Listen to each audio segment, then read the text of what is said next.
jërë ngeen jëf sunu mbokk internautes yi mbokk yi maa ngi leen di nuyu yéen ñi nekk ci biir réew mi ak yéen ñi nekk ci bitim réew mbokk yi nag ki nga xam ne mooy Ardo Gningue mi nga xam ne nee na ab activiste la jamono ji ma ngi ci loxol yoon maanaam dañu ko garde à vue ndax tey jii ci altine ji fukki fan ci weeru mars atum 2025 dañu ko convoqué ci cybercriminalité ci càkkutéefu procureur moom Ardo Gningue mi nag tey jii ginnaaw bi ñu ko dégloo ba pare si lañu ko garde à vue moom Ardo Gningue nag fan yi passé dafa am loo xam ne daf ko bindoon ci page Facebook am moom ngeen jàkkaar lool nii mu nekk kàddu yoo xam ne mën nañu ko jàppee sax ay saaga kàddu yu ñàkk worma yu mu jëmale ci Abass Fall ak ki nga xam ne tey moom mooy Ousmane Sonko mu nekk kàddu yu ñàkk worma moom ngeen jàkkaar lool nii ginnaaw bi mu bindee lii nag ngeen liir ba pare ndax kàddu yu ñàkk war ma la ginnaaw bi mu ko bindee dafa bindaat moom Ardo Gningue ci page Facebook am daal di wax ne ñi nga xam ne ñooy waa Pastef ñoom jóg nañu ngir sàkku arrestation maanaam jóg nañu ngir sàkku ngir ñu jàpp ko mu bind tamit ne moom ngeen jàkkaarlool nii li mu bindoon ne bis bu ma procureur woowee ndax seen caapa bis bu set chaque jour di ngeen ko dégg ba 2029 te doo leen ci mën tus lii la bindaat moom Ardo Gningue bi ginnaaw bi mu bindee lii tamit bindaatoon na leneen ci page Facebook moom ngeen jàkkaar lool nii di fi leeral moom Ardo Gningue nee na seen caapa mooy seen li bon du saaga nee na seen caapa mooy seen li bon du saaga moom ngeen jàkkaar lool nii ci commentaire yi nag am na si ñu ko wax na ko seen caapa bu dee du saaga est-ce que di nga mën a dem jàkkaarloo ak say waajur nga wax leen ko moo tax keroog bi Assane Diouf waxee li muy wax ak Ablaye Ndiaye dafa am ñu jugoon doon défendre Assane Diouf di leen défendre ci li ñu wax tey ñenn ñi li ñuy wax soo bëggee xam metti na wala mettiwul da ngay dindi turu Ousmane Sonko mi ñu ko wax nga dugal fa sa turu waajur ndax nit ñi léeg-léeg dañuy bañ loo xam ne du ñu bëgg ku leen ko wax ba pare bu ñu ko waxee nit ñu ne garaawut te ku leen ko wax ñoom ñu mer loolu nag jàpp naa ne bokkul ci ak maandute ndax tey mënoo nekk xale bu ndaw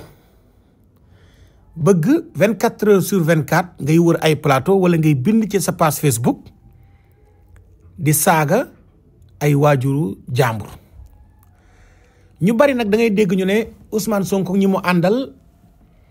ñoo fi indi saaga tey lan la nguur gu bees gii def bañ war leen a saaga lan lañ def bañ war leen a saaga ak lu xew ak lu mën di xew am na loo xam ne jékkul rafetul nit di ko yëkkati di ko teg si waajuru jàmbur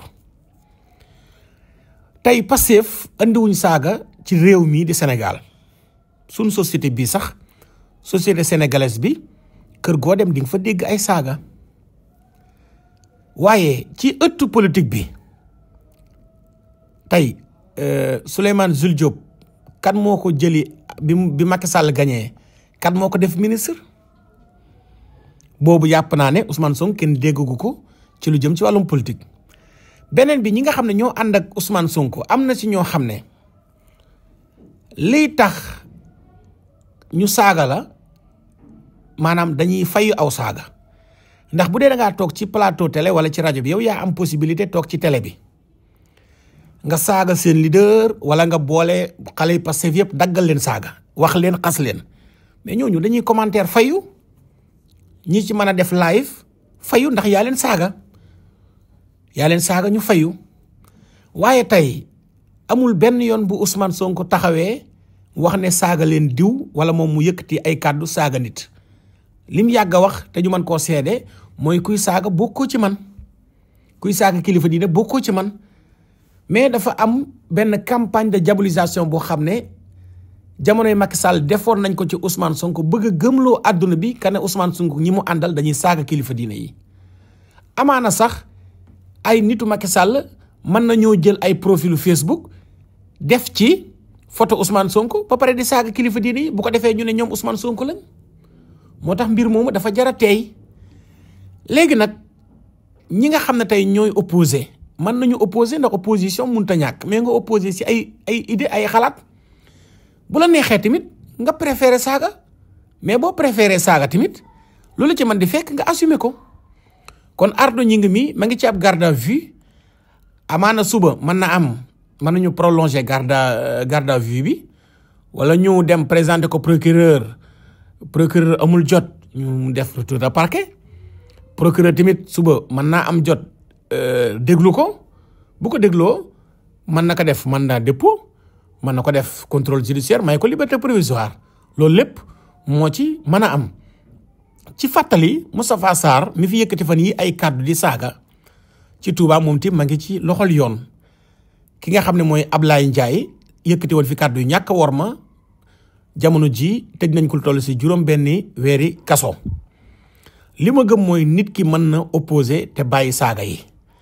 ñi nga xam ne ñooy opposé nag jamono ji opposé wuñu ñu si bëri ci ay xalaat tey am na si ñoo xam ne tey kuñ si dugal ci kaso bi tamit say mbokk ñooy sonn mais leader politique yii nga gis tey ñi nga xam ne tey ñoom lañ doon jox ay ndombay tànk ñoo doon nguur nekk ay directeur mais ñooñu kenn déggu leen ñu saaga ñi nga xam ne amuñ ci dara musuñ leen a boole ci dara ñooñu tey ñoo bëgg a taxaw di wër di saaga ay mag ay kilifa nekk ci seen ginnaaw di leen di ruux di leen di jay mais tey ñii nga xam ne tey ñooy wër plateau yi di saaga kan la ci benn mbokkam nekkoon ministre wala directeur doo ko ci gis kon il faut que ñu xoolaat